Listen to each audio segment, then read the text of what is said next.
medalla de oro para el farsante de Ciro Gómez Leiva. Lo voy a exhibir no con mi opinión, solo con las opiniones del Ciro cuando se acusaba por parte de Estados Unidos, primero desde el juicio del Chapo, luego desde el juicio en contra de García Luna, cómo lo defendía a muerte. Primero, hasta se ríe, lo entrevista, toma las cosas a la ligera, nada de seriedad, no hay nada, prácticamente es un defensor mediático de García Luna y desestimaba las pruebas, las acusaciones de los Estados Unidos.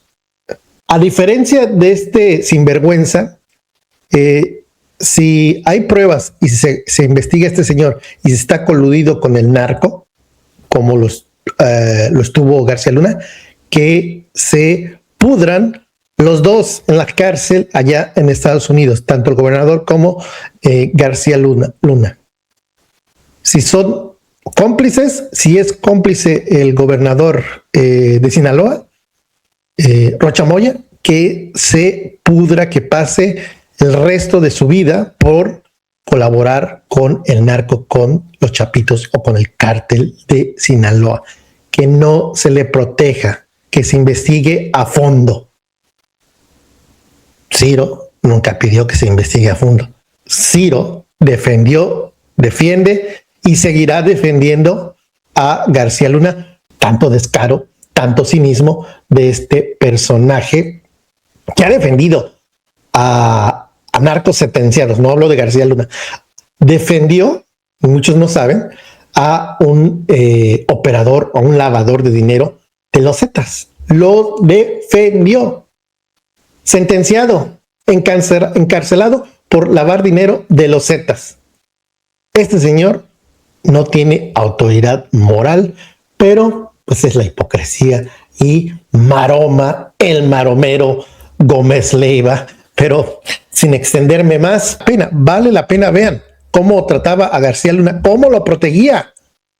Adelante, por favor.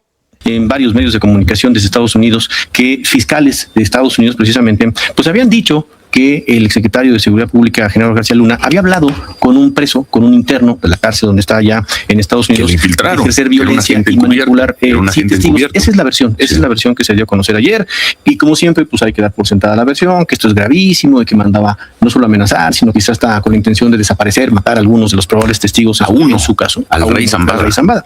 Es fundamental este testimonio, en todo caso, comillas, porque es el que dice o asegura que le dio entre 3 y 5 millones de dólares en un restaurante en una maleta, cosa que ya platicamos en su momento, es absolutamente imposible. Inverosímil. Que tal cantidad de dinero. Inverosímil para nosotros, no para los fiscales de Estados Unidos y para la Corte. Tenemos información del tema, Ciro, porque vamos a regresar sobre ese asunto, ¿no? Sí, han hecho un análisis de cómo la conducta de Genaro García Luna afectó la seguridad en México. Y dice el presidente: yo pienso que aunque él era un personaje importante en el gobierno, muy importante, la responsabilidad estaba más arriba. Sí, pues como la de él, como tendría que estar la de él. Pues nada más. Pues sí, la responsabilidad de lo que está pasando en seguridad en el país. Enoja el presidente la semana pasada. Ahora, sobre el caso de García Luna, es relevante, Ciro, por lo siguiente. Esta prueba, comillas, esta prueba de este audio se presentó hace más o menos un año por parte de la Fiscalía. La que ayer reveló, sí, la que ayer circuló. Proceso. Básicamente fueron esos dos. Sí, fundamentalmente hace un año que lo presentó la Fiscalía allá en Nueva York, pues con la intención de lo que ya se conoce. Pero ayer lo volvieron a presentar. Ayer lo volvieron a difundir, en todo caso. ¿Por qué? Porque hay una insistencia, Ciro, por parte de la Fiscalía para que el jurado sea anónimo. Eso no lo ha autorizado el juez. Beto, ¿sabe por qué? Parte de su estrategia, sea anónimo. Por supuesto que ellos también quieren difundir esta idea de que Genaro García Luna es muy peligroso y de que corren peligro la vida de quienes participen en ese jurado. Pues es parte de, eso sí, pues del discurso de los fiscales en Estados Unidos. Eso es absolutamente cierto. No lo han logrado conseguir. El juez del caso no lo ha aceptado. Eso por un lado. Entonces, lo segundo es, esa prueba ha pedido incluso la grabación, el propio abogado César de Castro, el abogado de Genaro García Luna, y todo eso es porque ya hablamos con gente que está cercana a la defensa de Genaro García Luna, pues pidió al fiscal no tomar en cuenta el audio porque no es nítido. De entrada, porque no es nítido. Sí lo grabó un interno, dicen que es un... a ver, según la información, no era un interno, era un agente encubierto lo metieron a la celda o a que se encontrara con García Luna, según el tipo lo iba a grabar o lo grabó, y de la conversación, de esa supuesta conversación que dice el juez, el jurado, que no es nítida, en esa conversación Genaro García Luna habría dicho algo así como, pues si es necesario, busquen a la mafia rusa. Oye, la mafia rusa será una señora. Bueno, busquen a la mafia rusa para que maten a uno de los testigos que está declarando en mi contra. Y luego esa información, el testigo se convierte en Vicente el Rey Zambada. Hijo, como de guión, ¿no? Pues mira, es difícil que diga, busquen a un ruso para que mate al Rey Zambada. Pero entonces, bueno, pues eso nos argumenta. Y banquete, lo decíamos anoche en la televisión, pues qué banquete para... Pues sí, la conferencia mañanera de hoy. Porque Genaro, gracias por la oportunidad. Tu carta ayer diciendo que todo esto era una mentira, que no te había dado dinero Jesús Zambada. Yo no conocía el detalle de cómo lo había dicho, la forma en la que había expresado. Sí, pero buen día, Genaro. Buen día, sí. Gracias. Buenos días. Y gracias por tu comentario, porque además lo agradezco mucho, porque es muy complejo en este concepto y como sean las cosas, que tenga esa claridad. Y agradezco mucho, Juan Alberto, tu comentario, estando tú presente. Primero porque tres cosas importantes. Primero porque la detención fue en 2008 y la extradición fue en 2012. Y efectivamente, como tú señalas, él ya había declarado en varias ocasiones en México y en Estados Unidos. Y todas esas referencias fueron investigadas y no hay ninguna prueba o evidencia de ninguno de esos casos de referencia en torno a eso. Ni una. Segunda, como bien señalas, y yo lo he señalado, lo he indicado, es que incluso me preguntaron que si yo pensaba demandar a Zambada, Jesús Zambada, y yo le pregunté a un abogado respecto a ese alcance, y él me decía que una argucia que hacen legal los abogados en la defensa de los criminales es justamente eso que está haciendo el abogado del delincuente, inducir la pregunta para tratar de generar esa perspectiva o ese morbo a esta figura, para tratar de ganar esa ventaja que les puede dar el litigio jurídico.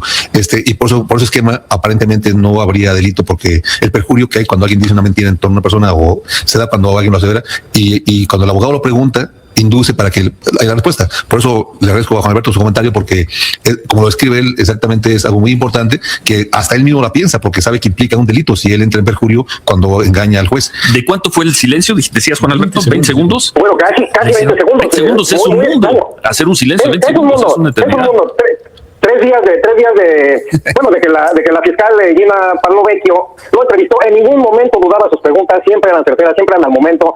Y bueno, aquí ya lo había acorralado Púrpura anteriormente, el lunes, de la tarde del lunes, cuando empezó el cuestionario Púrpura, y ayer en la mañana ya lo había acorralado, ya lo había hecho caer en contradicciones, porque, bueno, el Rey Zambada señala que muchos de los crímenes cometidos cuando asesinaron a un comandante, a otro miembro del cártel de Sinaloa, bueno, todos esos se los achacaba al Chapo Guzmán, pero ahí el juez, el abogado del Chapo, le había confrontado con sus propias declaraciones hechas anteriormente de la fiscalía, en donde nunca mencionó a Guzmán Loera en aquellos crímenes, y le decía, ¿y por qué ahora sí está mencionando aquí a mi compa Chapo? Lo decía en español, cuando usted tuvo oportunidad de hacerlo anteriormente y no lo hizo, ¿no? Bien. Juan, soy Ricardo López Cordero. ¿Por qué si Jesús Zambada ya había declarado antes que había hecho estos presuntas entregas de dinero a distintos funcionarios, por qué ayer duda?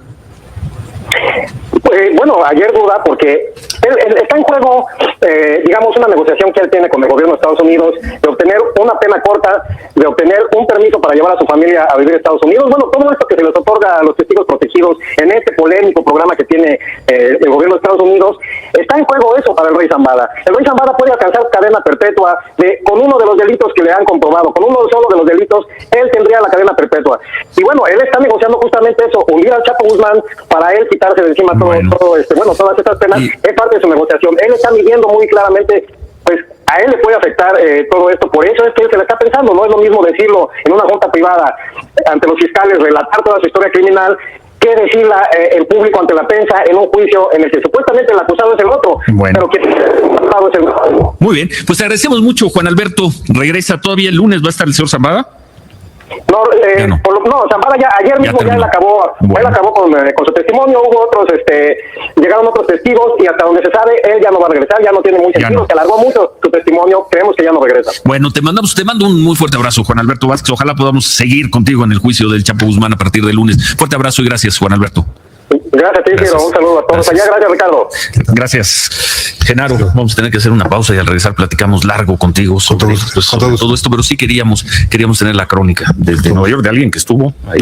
Porque además nos contaba Ricardo, Genaro, que no es fácil para los periodistas llegar ahí. No, ¿Sí sabías cómo es? Juan Alberto me contaba que tiene que llegar, primero acreditarse ante la corte y luego llegar a las 6 de la mañana para formarse, que alcanzan a entrar solo 100 personas, no 100 periodistas, sino las primeras 100 personas que lleguen. Hay que pasar 2 distintos retenes de seguridad, quitarse los zapatos como si uno estuviera en un aeropuerto de Estados Unidos o entrando a la embajada, que hay perros que tienen capacidad para detectar bombas, en fin, que es todo un asunto entrar al juicio, Joaquín Guzmán. Pero queríamos escuchar este detalle de los 20 segundos, dijo. Eso y la referencia de que valiosa de que esto ya ha sido antes declarado y no es algo nuevo, y ya fue investigado por autoridades mexicanas y de Estados Unidos sin que exista una evidencia en torno a eso. Bueno, Genaro García Luna, ayer señalado en el juicio del Chapo Guzmán, lo señaló el señor Jesús Zambada, de haber recibido dinero, parte de ese dinero, además se lo había entregado en unas cajas en un restaurante, haber recibido mucho dinero, millones de dólares. Manuel. Es correcto. En la carta, Genaro, que comunicado que tú circulabas ayer, haces 2 precisiones sobre los 2 momentos donde supuestamente te beneficiabas de esos recursos, 6.5 millones de dólares en 2 tramos, como titular de la AFI, donde te señalan que tú influiste para que pudieras nombrar a un comandante en una específica zona del país. Pero nos dices y lo explicas en tu comunicado, eso no lo podías hacer. Sí, efectivamente, justamente cuando, eso es claramente mentira y como lo señala el comunicado, cuando yo llego a la Policía Judicial Federal que me nombran, existía esa figura. ¿Qué año? Año 2000. Y tengo la encomienda de transformar la Policía Judicial Federal. Y una de las encomiendas era justamente quitar esa facultad al titular de la Policía Judicial Federal, donde él podía tener la potestad directa de adscribir a comandantes de la policía a donde él quisiera. Para quitar esta figura, cuando se crea la Agencia Federal de Investigación, en la ley interna de la Procuraduría se establece un consejo, que este consejo lo preside un subprocurador y está integrado por miembros de la Procuraduría, donde ya no participa, ni conduce, ni elige, ni determina, ni puede él directamente asignar a ningún comandante ni policía de la Judicial Federal, de aquella policía, ya después AFI. Entonces digamos que, y esto es público, este documento es público, está en el diario oficial de diciembre de 2002. Y es importante porque la referencia de él es 2005. Ya para 2005 no existía la posibilidad de que el titular de la agencia pudiera nombrar o asignar o designar un comandante en una plaza, porque iba al consejo, el consejo era el que definía dónde se escribían y era el que definía, y está en la ley, y está en la ley, es público esto, está en el diario oficial y por favor pueden consultarlo, es de diciembre de 2002, viene el 7 de diciembre de 2002, diario oficial. Es 27 de diciembre del 2002. 27 de diciembre del 2002. Y así es. 27 de diciembre del 2002 fue el chiquitazo, fue cuando tomaron las instalaciones del Canal 40. Aquí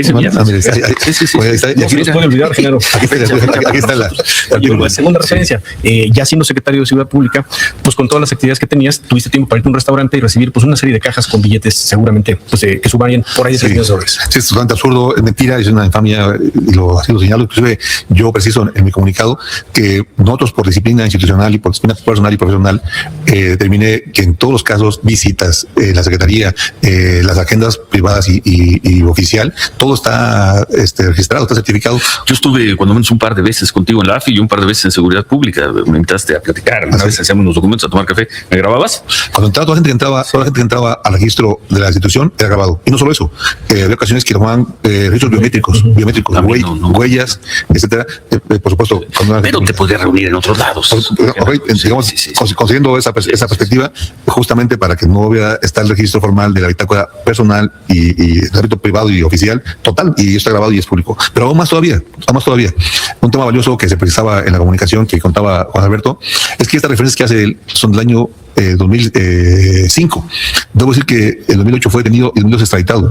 Yo, parte de mi trabajo, ya lo que he explicado, es que en las tareas que hay para el combate al crimen, hay unidades especiales que se constituyen para combatir este tipo de crimen. Y esas unidades tienen ciertas calificaciones específicas para poder participar. Entre ellas, se hace una auditoría total de sus bienes, de su actividad personal, de no tener ningún vínculo con la actividad criminal. Y no solo en el país, se hace a nivel internacional. Esta certificación se hace con los americanos, con otros países donde se comparte información de inteligencia de alto nivel. Para esas tareas, yo estaba asignado y esa era mi responsabilidad.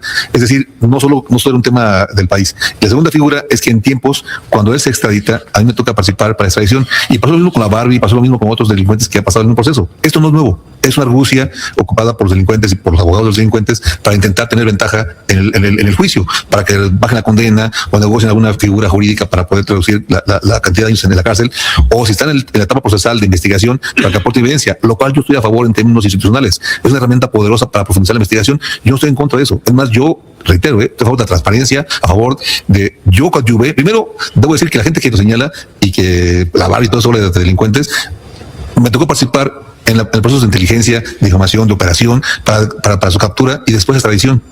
Justo porque estoy convencido de la importancia de extraditarlos y profundizar en las investigaciones. Yo estoy a favor de eso, que sea transparente y si hay una evidencia que se aporte. Eso estoy a favor de eso. Esta referencia que si habrá una investigación a tipo estas declaraciones, ahí estarás. Por supuesto, pero además quiero decirte que esto ya fue hecho. Por eso yo señalaba, y eso señalaba Juan Alberto, que es algo valioso, que no se considera. Esto ya fue hecho desde el año 2008 y después 2012 en México y en Estados Unidos, porque estas figuras para ser extraditado pasan a declaración, son formales, son jurídicas, y eso implica una investigación profunda de estos hechos. Por eso también debo decir algo valioso, sí, lo que tú señalabas, es respecto a que el juez inclusive ha amonestado ya a los abogados y a los delincuentes por referir personas sin evidencia, porque es una argucia legal para poder hacer esa figura. Pero yo estoy a favor de eso, que sea transparente, que se profundice y que se haga la parte correspondiente.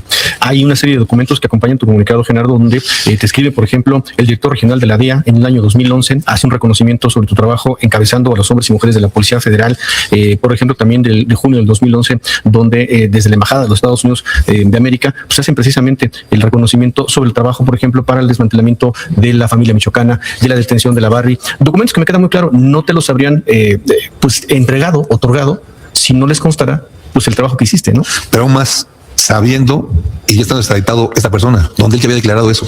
Y aún más, para que estos documentos, yo nunca lo he hecho, yo no lo he hecho público, porque es una disciplina personal. Inclusive aporto documentos donde también fui objeto de amenazas a mí y a mi familia, que yo nunca lo había hecho.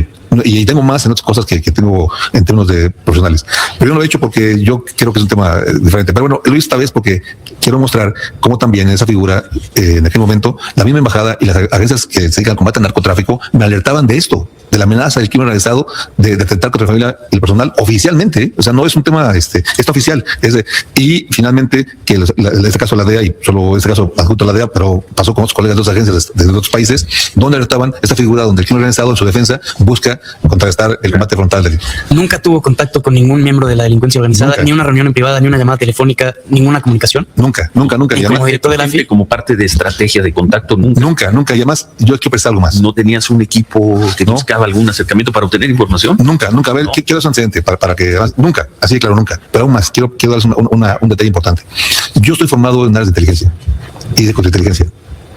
Y yo, en mis capacidades de investigación, conozco estrategias para poder obtener información. Por eso creo que es una herramienta valiosa lo que son los fiscales para dar estas garantías y que ellos aporten información.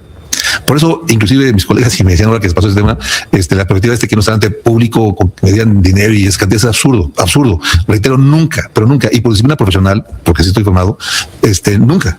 Por eso en mi oficina, así lo que tú tuviste oportunidad de estar. Las dos, en AFI y en Seguridad Pública. Si tú puedes corroborar, ¿no? Yo tengo seguridad, y yo me han cambiado, la han rotado, y yo estoy con ellos. O sea, bastaba preguntarle al jefe de seguridad, bastaba preguntarle a cualquier gente que ha estado en torno a, o bastaba checar el restaurante donde refiere que está, ver un video, y no hay ninguna. ¿Qué sentido, ingeniero, le hacen los señalamientos que hacen en contra de Gabriel Regino, ex subsecretario de Seguridad Pública del Distrito Federal, del entonces Distrito Federal? Sí, bueno, yo de pronto lo que observo y referencia a esta acusación que se hace es que él también participó en aquel tiempo en la detención de esta persona, y creo que también obedece a eso. Sí, él señaló en su comentario, pero creo que obedece a eso porque yo reitero que esto no es nuevo, es un tema que ha sido histórico. A mí me pasó con la Barbie nosotros la detuvimos, hicimos todo trabajo de inteligencia para detenerla, y después lo mismo.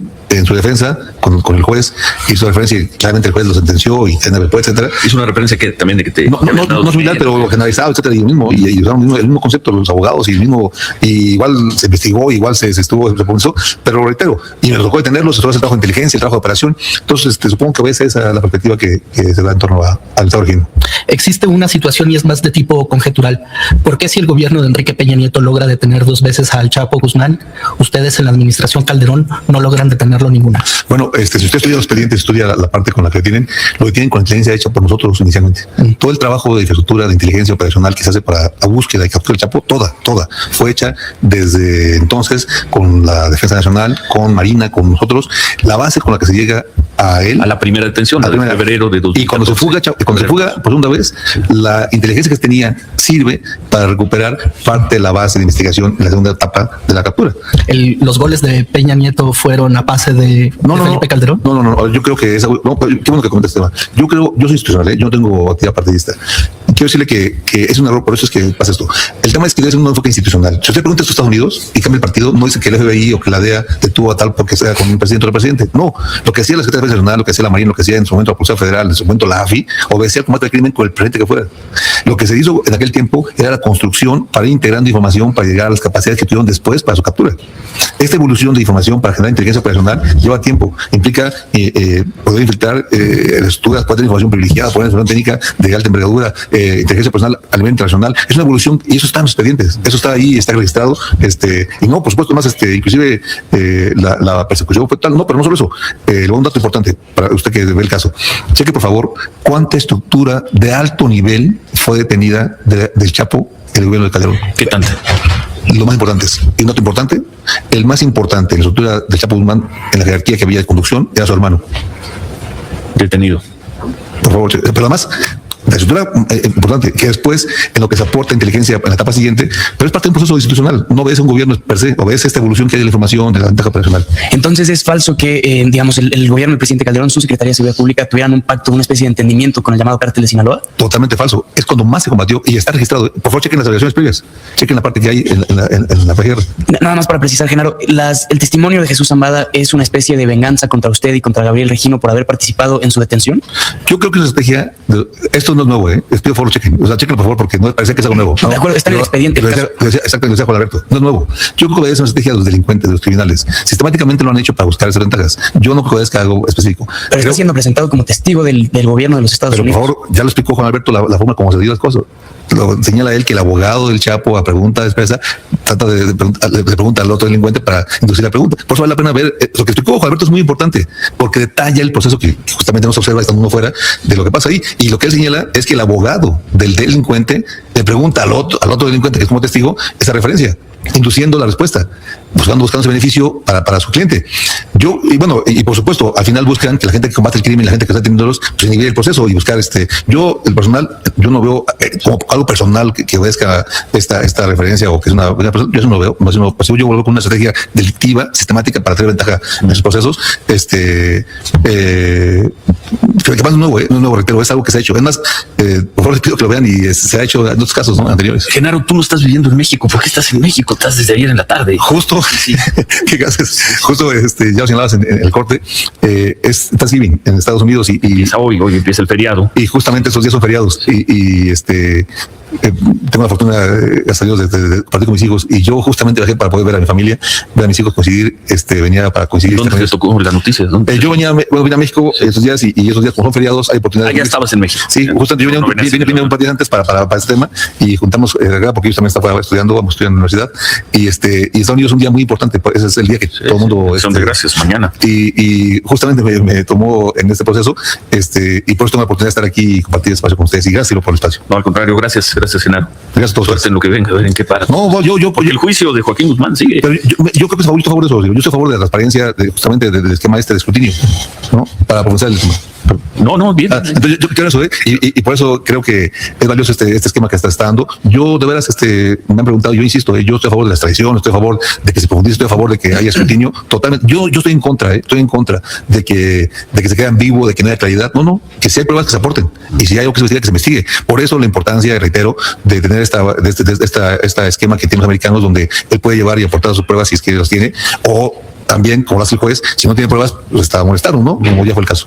Muchas gracias, Genaro. ¿Algo más, Humberto, Ricardo? Nada más. Muchas gracias a Genaro García Luna. Gracias por estar con nosotros. Gracias a Genaro García Luna.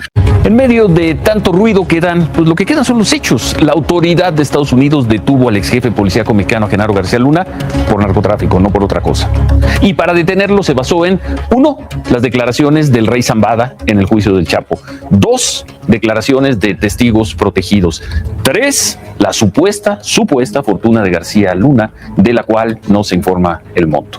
El rey Zambada, testigos protegidos y una supuesta fortuna mal habida. Por eso está preso García Luna, por eso lo detuvieron las autoridades de Estados Unidos. Esos son los hechos hasta esta noche. Lo demás es linchamiento de quienes no pierden la oportunidad.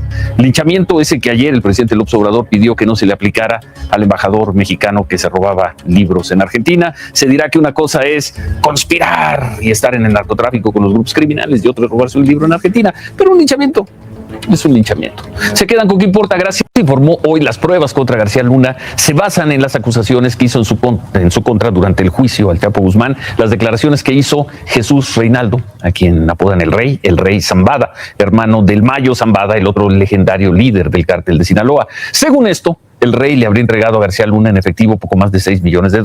Se los habría entregado en un restaurante dentro de unas cajas. El rey Zambada quería hundir al Chapo Guzmán y disparaba a discreción. Disparó contra Felipe Calderón, contra Enrique Peña Nieto y contra Genaro García Luna, quien en aquella conversación con nosotros en la radio en noviembre pasado, inmediatamente después de los señalamientos del rey Zambada, negó los hechos y dijo que eran mentiras. Dijo incluso que eran parte de una estrategia común en ese tipo de juicios. Pues una argucia legal, pero en esta ocasión las autoridades de Estados Unidos hicieron caso a esas declaraciones. Genaro García Luna, hay que recordarlo, participó en los procesos de detención y de extradición a Estados Unidos del rey Zambada. Lo detuvieron en 2008 y lo extraditaron a Estados Unidos en 2012. Las otras dos pruebas contra García Luna serían las declaraciones de testigos colaboradores o testigos protegidos y registros financieros que indicarían una fortuna que no se corresponde con sus ingresos como servidor público. El fiscal federal, señor de nombre Richard Donoghue, afirmó que hasta la fecha se beneficia de ese dinero y sigue viviendo de eso, es decir, se beneficia de sus crímenes. Por eso el fiscal Donoghue pidió cárcel sin derecho de fianza. Las pruebas para ir sobre García Luna son entonces las declaraciones del rey Zambada, declaraciones de testigos protegidos y reportes financieros, aunque no se detalló el monto de cuánto dinero tiene el señor García Luna, el poderoso secretario de Seguridad Pública en el gobierno de Felipe Calderón, porque fue un policía muy reconocido. Ahí está con Michelle Leonhardt, la exdirectora de la CIA, con Brett Heimbagger, el director de inteligencia del Comando Norte de Estados Unidos. En fin, aparece ahí con distintas personalidades. La veíamos ahí está con Hillary Clinton, con Janet Napolitano, la exsecretaria de departamento, y ahí está con otros personajes. Recibió muchas condecoraciones, muchas de ellas de gobiernos extranjeros. Ahí hay una condecoración del Homeland Security de Estados Unidos. En fin, buena relación con las autoridades de los Estados Unidos, con las policías de los Estados Unidos, con los políticos de Estados Unidos. Tuvo siempre Genaro García Luna, y hoy hubo, pues además, una gran actividad en las redes sociales, y desde luego las personas que fueron críticos todo el tiempo de Felipe Calderón están haciendo la ecuación simple. Después de Genaro García Luna viene Felipe Calderón. Vamos a regresar a ese tema. Gracias por tu preferencia, para que este video, que te confirmo, sí le gustaría quemarlo. ¿Por qué digo que sí le gustaría? Porque pues la evidencia es la evidencia. Ayer y hoy, qué contraste, día y noche, el maromero Ciro Gómez Leiva. Hasta la próxima, manitas arriba, nos vemos en el próximo video.